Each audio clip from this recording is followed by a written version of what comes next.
The most recent reports suggest that Brandon Aiyuk is actually scaring the Washington Commanders away.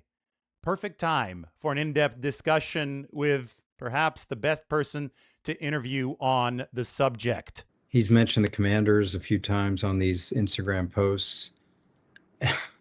Again, speaking from my experience, if you're the Commanders, you want to buy into that?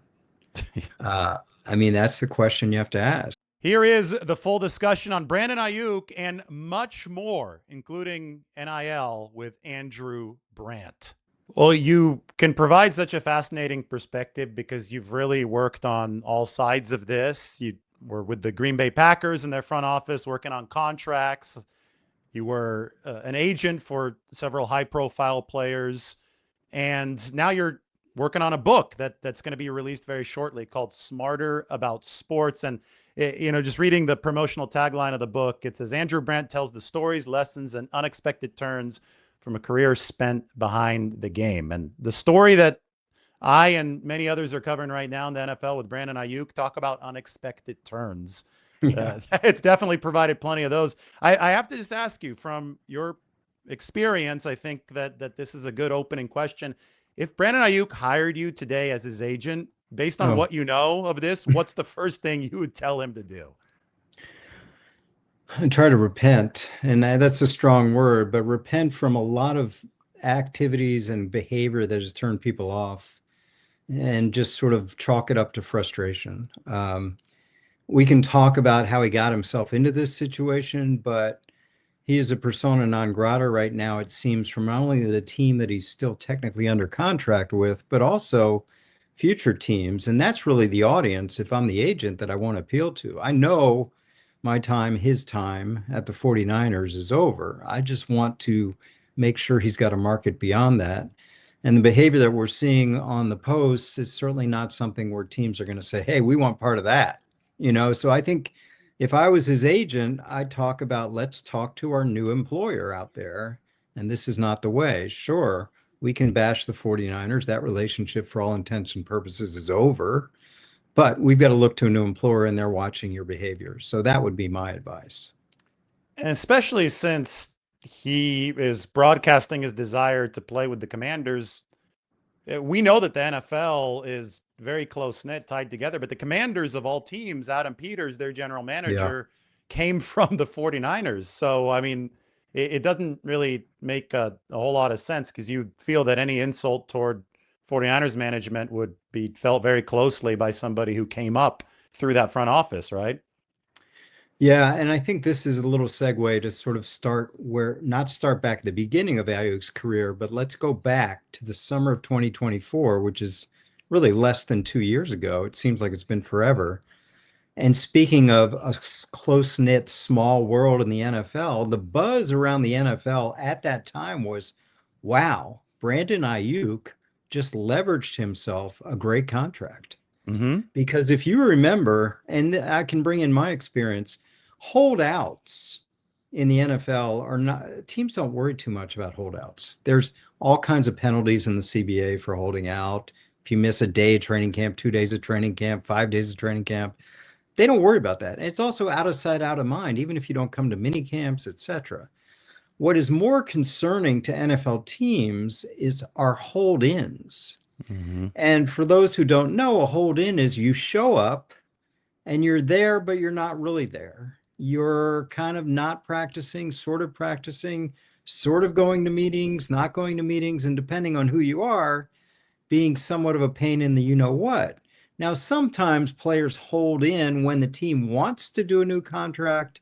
It's just a matter of how much. I think this has gone on with a TJ Watt or with Jordan Love or with other big-time players. But sometimes the team is, I see, view it as sometimes forced into a contract. That's how I view what Aiyuk did. Aiyuk came in 2024, and I thought, okay, maybe they'll just let him play it out. They drafted a receiver, so this is probably what they'll do. But they didn't. They responded. I think from my view, Brandon Aiyuk caused enough angst in that front office through his pain in the you-know-what behavior to leverage a contract. I believe it was 120 over 4 or something like that, Yes. which is 50 over 2 is the real money. So anyway, he did it. And then, as we know, 2 years later, I looked it up, a little under 50 million Paid for, out. yeah, for 25 catches. For Yep. 25 catches, $2 million a catch. So this is where we are. And so, my saying about business of sports Hall of Fame, business sports candidate for Hall of Fame, he would be that. He's a guy, and it's not a august honor, but it's a realistic honor that you made $2 million a catch for 2 years, 2 million. Now we can talk more about voiding guarantees in the future and everything else, but looking back, that was a really poor decision by the 49ers. Maybe something they felt they had to do. Maybe they didn't have any inkling that he would be a problem going forward, but I would think they would have known something like that. Yeah. The way that I see it is obviously he was productive on his rookie deal. Remember that they were coming off of a devastating Super Bowl loss, and Right. there was this inherent pressure to try to run it back, to try to win that Super Bowl after losing in overtime to the Chiefs. So his hold in and the pressure that you talk about that he applied came at a time when the organization itself was feeling desperate. I've contended that if they had won that Super Bowl, that Brandon Aiyuk, if he had caused those kind of contractual negotiation problems in the offseason, he might have gone the way of Tyreek Hill. The 49ers might have decided to trade him. And also remember during that whole saga, they did try to trade him, but he That's basically right. vetoed it because he That's refused right. to sign an extension with two teams. The final piece of this, Andrew, is that he sat on the offer that he ultimately signed for like 3 weeks, and it caused him to miss all of training camp. So I think all of those things combined to the 49ers instantly or nearly instantly regretting the deal. I also remember that time, and I don't know if it was exactly August of 2024, but right before that training camp, a lot of receivers, the market exploded. We're Mm-hmm. getting 25 to 30 to $32 million contracts. A lot of receivers. I just remember there was that time where it was Amon-Ra St. Brown. It was Michael Pittman. Um, it was Waddle with Miami. There were a lot of guys getting that. And everyone was like, if you were going to give a receiver a contract that had any production, it seemed like it was 25 to $30 million. Like that was a major jump. I think it Yes. started with Tyreek, and it was the couple off seasons before that with Tyreek and Devontae Adams getting traded as part of the trade, getting these $30 million contracts. And then it continued for lesser players than those two. And it was quite a time for receivers with the market exploding. And the 49ers probably also felt with Brock Purdy. I don't want to say he was unproven because he was an MVP finalist in 2023, but he was still young. And I think that they wanted to keep continuity at the receiver position. Now, in hindsight, he's remained excellent even after losing Ayuk and after losing Debo Samuel. So maybe they would look at that proposition a little bit differently. But either way, it got to the point that you mentioned where he was paid nearly $50 million for 7 games before he tore the ACL, and 25 catches, I think 374 yards. The situation then has only become more bizarre. He returned in 2025, was visible at training camp, even though he was still recovering. It almost seemed that he was intentionally trying to put himself in the public eye. He would be running as the team was practicing. He'd be kind of running in front of the media during practice, showing that, look, I'm close to being back. And then at the snap of a finger, a little bit after midseason in 2025, he vanished.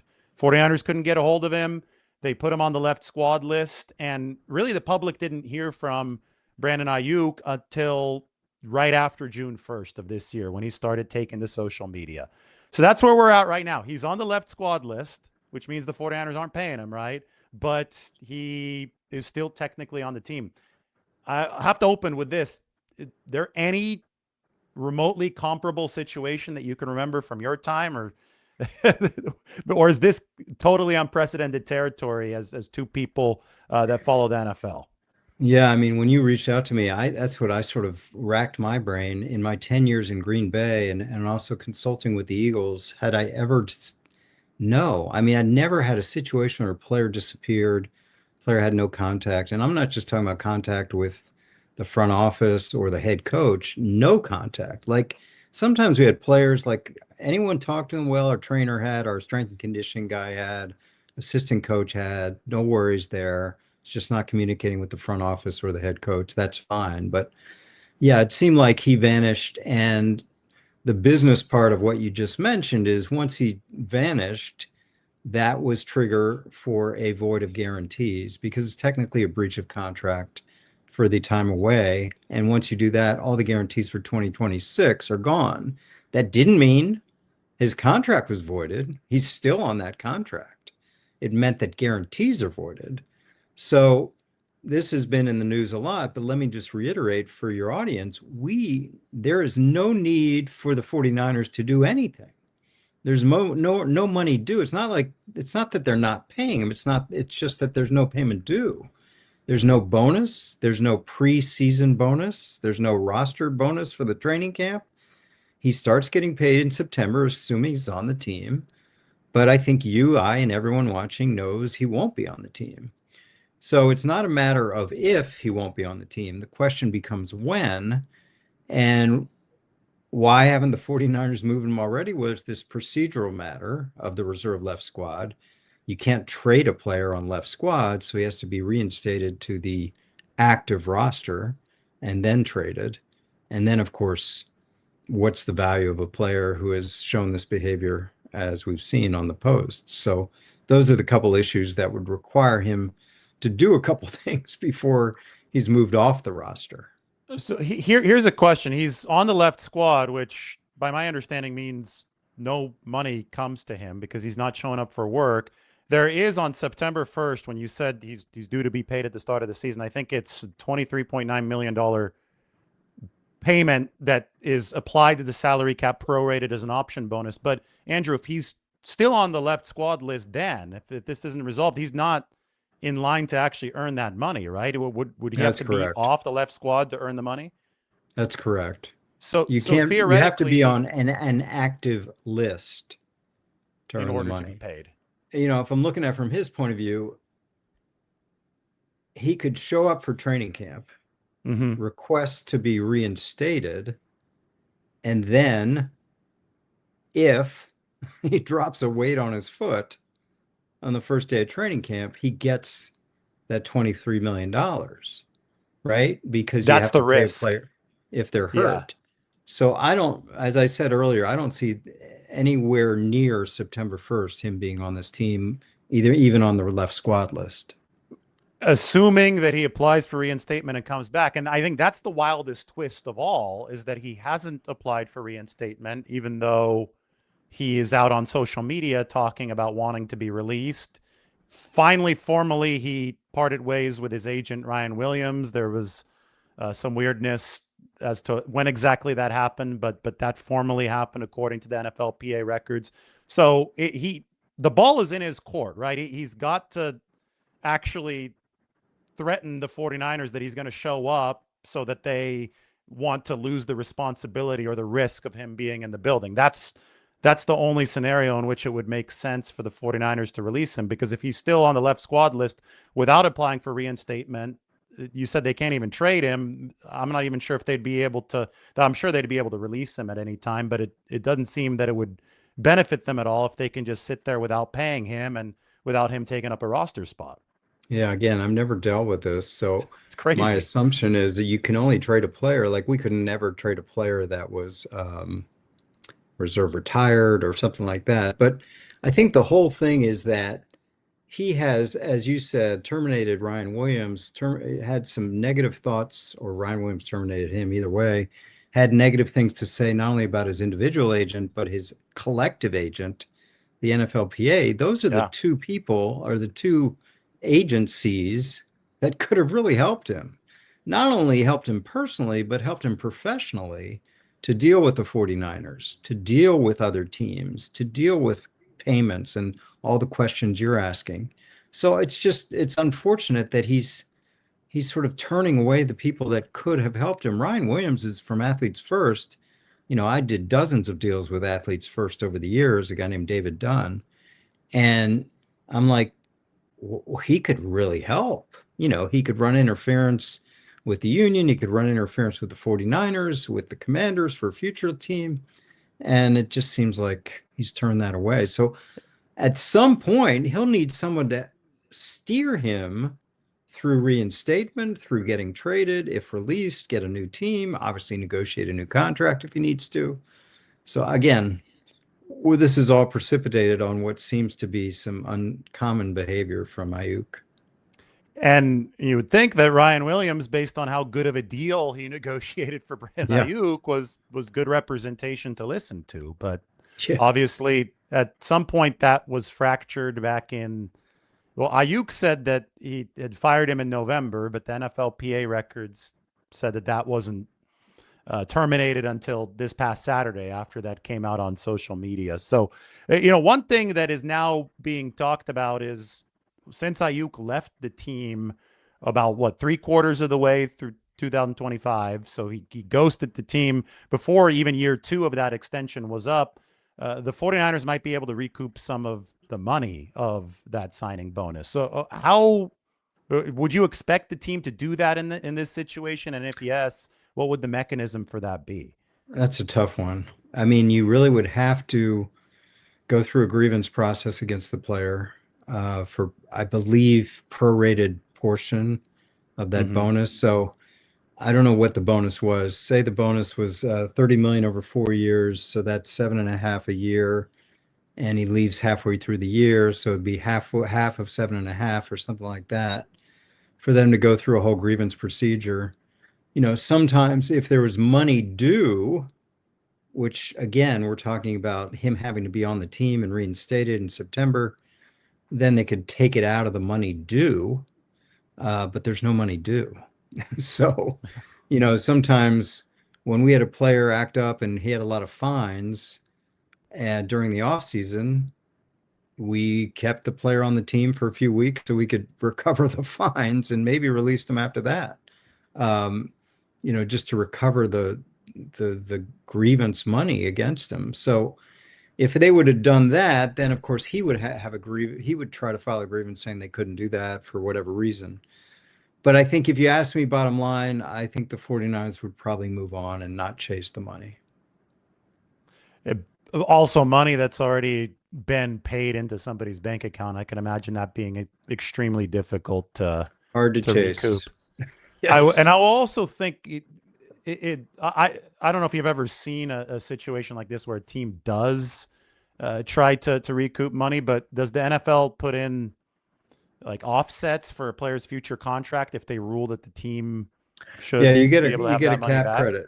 You get a cap credit for the subsequent year. If you get a credit back from a team, I mean from a player, you actually show the check to the management council, the NFL, and you'll get a cap credit for the following year. It's actually happened with retirement with the Detroit Lions. Mm-hmm. I think Calvin Johnson, maybe even Barry Sanders back in the day. The Lions chased down that money. So if you retire in the middle of a contract, same thing. They give you a big bonus. It's prorated over that money number of years. For the years that are prorated that you're not going to play, the team has a right to recover that prorated bonus money. Some teams do go after it, some don't. Well, we're in unprecedented territory, and I guess we'll see how the 49ers proceed. What do you think the most likely outcome over the next 6 months is? Or are we in territory here where we just don't know what the hell to expect next? I think the most likely outcome is they don't let him get on the field in training camp. But he's got to sort of apply and go through the process of trying to get back on the field. But once I think that's where he's got a little leverage. Not that he's got leverage of a market out there for his services, but leverage to get somewhere else where he says through whatever means it is, it's whether he has a new agent or himself, I would like to be reinstated. I'll return to the squad and I'll attend training camp. And then the ball's in the 49ers court. They haven't had any reason to do anything yet. And they say, no, you won't. And they'll probably release him if they can't get a trade. So it seems like what's happening here is they have been or are talking to teams like if and when we decide to trade him, which may be as early as late July. Are you guys in? And maybe there's a handshake deal worked out somewhere, but I don't see this getting to September. Not even close. If Ayuk does apply for reinstatement and does say, I want to show up to training camp, would the first step be for him to take a physical when he showed up? Yes. And that I could see that being something that's disputed because the 49ers, as you said, they wouldn't want him to touch a practice field. So we know that physicals can be subjective things. We saw it with Max Crosby and the Raiders Yeah. and Yeah. the Ravens. I don't know if it'll even get that far. You're suggesting that they probably would release him even before physical, but I'm just going through the potential order Yeah. of I mean, operations here. I don't know much about, what his status is from the injury, whatever it was, a long time ago, but they wouldn't want to risk him getting hurt in training camp, Yes, bottom line. So especially a long-term injury. Yeah. this thing has been just so fascinating to watch because, as I said, at the start of 2025, we saw Ayuk on the practice field, but he wasn't yet off of his injury. But within within the bound of the rules, I know that you're not allowed to practice with the team if you're not on the active list. But he would kind of be off on the side, and he'd be running sprints as the receivers were running sprints right behind him to make sure that he was within the lens of the cameras of the media. And at the time, it was a little weird. Normally, you didn't see players coming off of ACLs try to be so conspicuous, and Yeah. then he just vanished just like that. So I don't know if there were any trade rumblings behind the scene, or if Ayuk already wanted out at the time, and he was trying to advertise that he was fully healthy or close to it, Yeah. and then he disappeared. And we have, I think, a lot more questions than answers right now. Yeah, and that really determines his future. I mean, again, he's mentioned the Commanders a few times on these Instagram posts. Again, speaking from my experience, if you're the Commanders, you want to buy into that? Uh, I mean, that's the question you have to ask. I know the Commanders did business with Debo Samuel, and this is coming out of the same system, but this is something you've got to look at yourselves in the front office and say, do we want that? And if we do, what's the risk? And the risk is how much on the contract, how much is guaranteed? Are we getting him completely cheap and risk-free because San Francisco paid all the money and he's willing to do a minimum or whatever it may be? And is there any other one out there? Is there any other team out there that's willing to take a risk on this guy? We'll see. A lot of social media, and this is fans pointing fingers, but they see that Ayuk is talking about the Commanders. He even said a few days ago that if they cut me today, I'd sign with the Commanders tomorrow. So there were people that immediately screamed tampering. I personally think that was just Ayuk talking. Having been in an NFL front office for a decade, there's no way that the Commanders would be brazen enough to even try to contact him, right? That seems like it wouldn't be very smart on Yeah. Washington's part.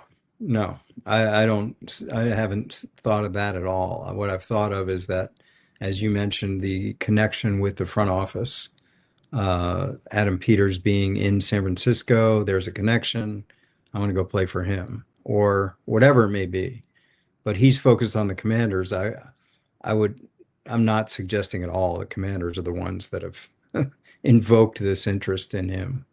Yeah, and there's the Jaden Daniels connection too. They played Right. together That's in I read college. about that. So if it's player to player, that obviously the tampering rules don't Right. govern that. But it's front office to player. Unbelievable. Well, maybe this will lead to the sequel in your book covering this whole story. But anyway, I love the title of the book that's coming out here in a couple weeks that you've written about your career, Smarter About Sports, because I think that we live in an era where it's important that social media might dumb things down sometimes, those takes Yeah. in 200 characters or less. So you've had, again, experience on all different sides of this, and it sounds like you're able to delve into all different sides of this in this new book coming out in 2 weeks. Yeah, David, thanks. I mean, I've been fortunate life where I've been an agent for many years, as you mentioned. I was with a team many years. I was also with a NFL Europe team. I've been in education and academia for many years, and of course, NIL consulting on this crazy world of the Wild West of college sports, doing it for a few schools. You see Louisville football helmet in the background there, advising them and other schools on all these NIL contracts. I've done consulting for the Eagles, for sports agencies, for law firms, and of course teaching probably over 1,000 students over the last 15 years or so.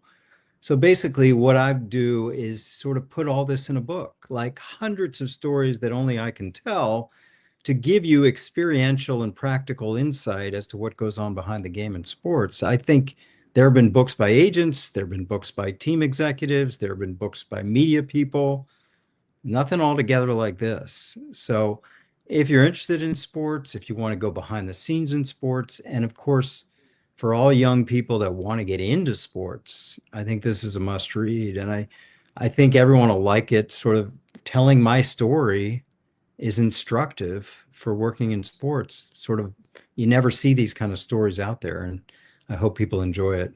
Amazon has a link, pre-order, please do. Smarter About Sports, and on bookshelves on July 14th. And that link is down in the description. So you can go ahead and click on that link. And I'll also pin it up in the comment section so all of you can check it out on this video. You know, you mentioned the Wild West world of NIL. I think all of your expertise and all that you're talking about recently has become applicable for a much, much larger subset of athletes, because we used to only talk about contracts and money for pros. And let's be honest, to make it to the NFL is a very, very small percentage of football players. Now with NIL, college football, or just all college sports, with money going potentially to any college athlete, I mean, that, right, that opens up a massive, massive new world that it's wild to me that we're in that Wild West, as you said, largely unregulated. There is no salary cap. It's not collectively bargained in Yeah. college football. So you've got the wilder contract and player movement than you do in the NFL in college, and that's something that you've become involved in, and obviously you write about in your book. You know, Louisville and other schools come to me and say, listen, what we're dealing with is exactly what you just said, David. We're dealing with pro sports. What better way to advise us, consult with us, be our strategic advisor than hire this guy, Andrew Brandt, who's worked in pro sports all these years and was an agent doing these contracts for all these years. And I said, yeah, it makes sense. For me, I was offered a couple of positions to be a GM, but at this stage in life, I didn't want to go on a campus and be a GM. I wanted to be a consultant and do the cap and contracts and really advise athletic directors of where to portion cap, how to do these contracts, and as a lawyer, write the contracts that are not exactly like pro contracts, but similar. David, when I got into this, oh my God, I start talking to agents like, let's do a 2, 3, 4 year deal. And they're like, are you kidding me? No one would do a 2 year deal even, because there's an unregulated transfer portal. There's free agency every year. There's free agency every day. The rights that these college players have is much stronger than the rights that pro players have. Of course, the money's bigger in the NFL. Of course, the money's bigger in the NBA, but the NBA and NFL players don't have Yeah. unrestricted free They agency can't just every pick up year. and leave after every year. Yes. Yeah. Yes. And they have an ability to leverage their team even more if you sort of sign in January, but then you see all these other quarterbacks got a lot more. Well, what are you going to do? They're like, I don't know. I'm not, you know. So you're dealing with all these kind of issues, which you don't deal with in pro sports. Listen, there have been 40 bills. There's one in Congress rattling around now by Ted Cruz and Marsha Cantwell. It's got a real chance to get some regulation. I understand player advocates don't want any regulation. I get it. But this is not sustainable. Yeah. I know schools are spending 40 million on football rosters and 20 million on basketball rosters. Yes, but it's not sustainable. I can tell you that.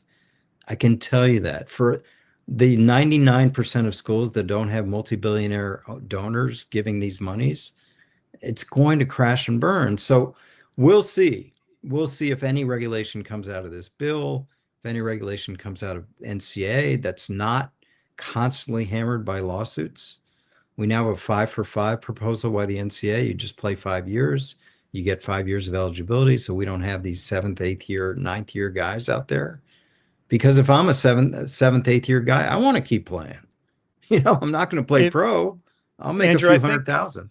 Yeah. it's at the point. I fully agree with you. Well, unsustainable was the next question I was going to ask. I think it's at the point where if regulation doesn't naturally come into the picture now, you're going to end up with two or three teams owning all of the riches in college football. And then what that will do is kill viewership and kill revenue. So I think naturally the sport is going to have to find a way to even the playing field. And in the NFL, that happened with the salary cap, that happened with contracts. I mean, as you said, right now it's a really one-sided contract. A player gets the money and gets that benefit, but they don't, there's no team control, there's no school control, there's no Right. term on the contract. So I mean, would you think 5-10 years from now we see term limits or term actual terms on contracts or even a salary cap? How do you think that would have to, well, what would have to happen in order for that to become a thing in college football? Well, I'm trying to come up with a solution myself. I'd ultimately, one of my goals going forward is to be part of the solution here. Obviously, to consult with schools, but be part of a national solution where I can really lend my insights on what would work. I think we need a real cap. Right now, we have a $20.5 million cap for all sports. Football schools alone are spending more than that. It's not a functioning cap. It doesn't have the proper compliance. NFL teams have 3-4 people per team in cap work and 30 people at the league office, and you're monitoring just one sport and multi-year contracts. College is a mess. Now, let me just say this because everyone asks me this. They use these two words, and I've been my whole life around these two words. Collectively bargain. Sounds great, unworkable for the near term. Who's doing the bargaining? Is it football only? Is it basketball? Is it baseball? Is it all Multiple schools? Is it sports. women's athletes, non-revenue sports? What about the other side? Is it coaches? Is it athletic directors? Is it conference presidents? Is it conference commissioners? Is it boards of directors? Is it public schools? Is it private schools? And then, of course, there are a lot of states that don't allow for public university employees to collectively bargain. So collective bargaining sounds good and it would create multi-year contracts, but it's not workable at this time. I think the idea of a blue ribbon college commission with people from the player side and the school side and experts like myself, that's probably the best thing I've seen where we could come up with a workable, sustainable system, learn from the pros. But we'll see. You hit a nerve because I would love to be part of the solution at some point. I personally would love to see a solution at some point soon because I think that we both, I mean, it doesn't take much to see where this is all headed when it's Right. completely unregulated. So, speaking of the salary cap, you obviously also dealt with both sides of this as an agent. I'm sure you heard plenty from teams saying, "Oh, we can't pay your client anymore because we have cap issues." And then when you're with the Packers, you actually had to deal with those cap issues. And the salary cap has been fascinating to me, especially covering the 49ers, because they have so aggressively, more aggressively than any other team. It's them and the Philadelphia Eagles taking advantage of how this cap is spiking, and they're using the prorations of not only signing bonuses but these option bonuses that can stretch Yeah. out over 5 years to push money into the future. How prevalent was that in your decade with the Packers? I know that it's become more prevalent since over time, but how Yeah. many cap gymnastics did you guys do? And watching teams like the 49ers right now, do you look at contracts when they come out and do you almost marvel at how creative they are getting to stay under the salary cap? Yeah, we're in a different age. And, Hmm. in terms of I don't sound like an old guy, but in my day, we were a little more conservative with cap management, I tried to not do a lot of proration because I always believed in sort of cap and cash matching as much as possible. So you could have flexibility to release players. You know, some deals are going to go south. And in my specific situation, I was always preparing for the day that we wouldn't have Brett Favre and we'd have to build a good team around a young quarterback. So I didn't want Brett to leave a huge hole in our cap like I saw so many other quarterbacks like Steve Young, like other players leave behind 20 million back then. It was like 40, 50 million now Yeah. in terms of cap holes. Now there's just more room. There's just more cap room and there's carryover. We never had carryover in my day. They allow now Oh, for cap really? carryover. So you finish the year with 30 million in cap room. The next year it's 300 million cap. Now it's $330 million cap. And all these methods that you've talked about, which really require a forward thinking, but also wealthy and willing to spend owner, where you're just constantly bonusing out. And what I mean by that is bringing up money and prorating out. So it could be a signing bonus or an option bonus where it's just cash to player and you're prorating out. And in case not as much with the 49ers, but certainly the Eagles and Rams, where you're just pushing into dummy years, where you're just creating imaginary years that are going to be automatically void. They're only created for cap purposes. And Roger Goodell is on record, I saw last year, saying, next CBA, we're going to try to tighten this up. You know, we're going to try. He talked about the integrity of the cap. And what I took that to mean is no more proration games with dummy years and maybe even these future option bonuses. So I see that in the future of the NFL. What we've seen with the NBA the last 2 years is a hardening of the salary cap. The NBA used to have the softest cap, and they've really hardened it with these aprons. Now the NFL has a softer cap than the NBA with the magic of proration. And I would think the next CBA is going to be about hardening the NFL cap. It'd be fascinating because, yeah, as time has gone along, it really seems that more and more loopholes have been discovered. You know, I still remember talking to Carmen Policy, Yeah. who was in charge of the 49ers back when the salary cap first started. And it was working on a big story about the 49ers Cowboys rivalry of the mid 90s. And the 49ers, in their desperation to beat the Cowboys in the 94 season, right after the salary cap came into effect, were literally pulling players off the practice field. He would say that they had dirt on their cleats. He'd walk into Carmen Policy's office and they said, "Hey, can you sign this? Because we need to, you're not going to lose any money. We're just going to pay it as a signing bonus now, but we need to prorate your cap hit into the future."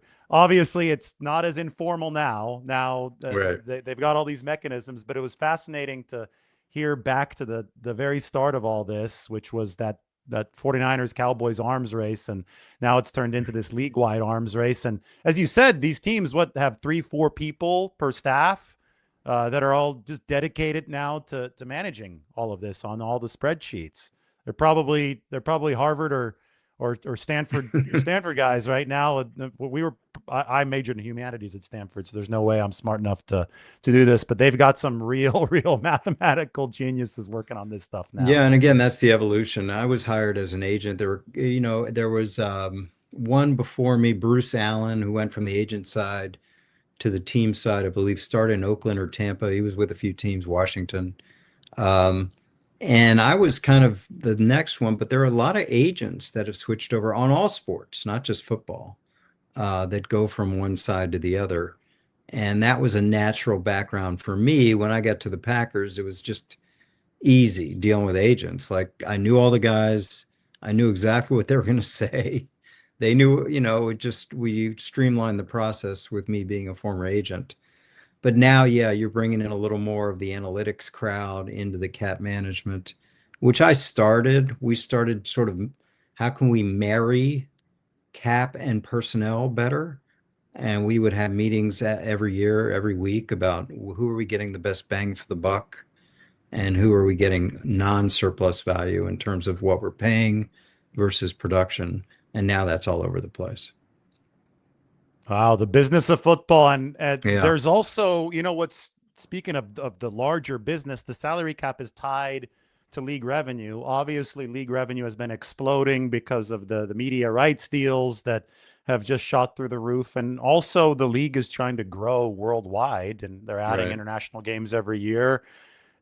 Now, I'm assuming as these teams are making their salary cap plans and projections for the future, it's almost like they have to have an economist on staff so they can maybe project where the salary cap is going to go, right? Because if it's so tied to revenue, you need to keep some of these macro factors involved. I would Yeah, I think. mean, I think we as a team side, we relied heavily on league finance department and had annual meetings, I mean, semi-annual meetings with them about projections like you're talking about. We called it the crop report. What's the crop report for the next half year, year, 3 year, 5 year? And that was always important to me because, as you know, I was in the smallest market, not only in the NFL, but in all of professional sports. We were desperate to be, to have exactly what the NFL has, which is equal revenue sharing of media. Media is the biggest revenue source by far, by far. So if a team has, say, $500,000 of revenue, you knew at least 250 million of that was coming from media. Um, so that's the big question right now on a big macro picture is that the NFL's got these extraordinary media deals that total 110 billion over 11 years, but the NBA just got 75 billion for, getting quarter of the ratings that the NFL gets. So the NFL wants to renegotiate. And I think by 2027, maybe we're going to see even new and bigger media deals. So that's what sort of people are focusing on. That's the biggest revenue source by far. So and whether it's going to be Fox, ABC, NBC again, whether it's going to be more of the digital media giants, that's what everyone's looking at.